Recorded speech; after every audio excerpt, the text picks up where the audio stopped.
रहनुमा art of teaching workshop. আচ্ছা বাবা, তোমরা কি বলতে পারো আমাদের ভারতবর্ষ কবে স্বাধীন হয়েছিল?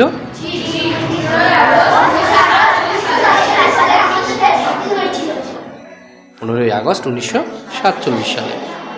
আচ্ছা, সেই দিনটা কি দিন ছিল জানো? শুক্রবার। আচ্ছা, তারপর আমাদের ভারতের সংবিধান কত বছর বা কত দিনে তৈরি হয়েছিল?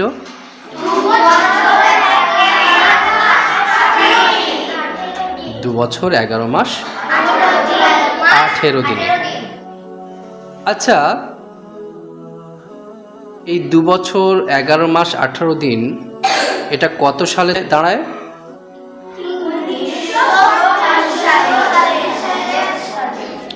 1950 সাল। আচ্ছা, আমাদের ভারতের সংবিধান যেদিন সম্পূর্ণ হয়েছিল সেই দিনটা কোন দিন ছিল জানো? আচ্ছা, বলো তো দেখি কোন সাল ছিল সেটা? 1950 সাল 26শে জানুয়ারি, তাই না? মাশাআল্লাহ। আচ্ছা, এখন কি আমরা স্বাধীন না? এই স্বাধীন ভারতে আমরা কি করতে হবে? আমাদেরকে ন্যায়, সত্য, সততা, তাই না, এরকম নিষ্ঠা হয়ে আমাদেরকে জীবনযাপন করতে হবে এবং নিজের জীবনকে আদর্শ হিসেবে গড়ে তুলতে হবে এবং আমাদের সমাজকেও কি করতে হবে?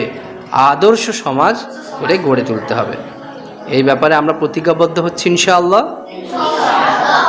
ইনশাআল্লাহ। السلام عليكم ورحمة الله وبركاته.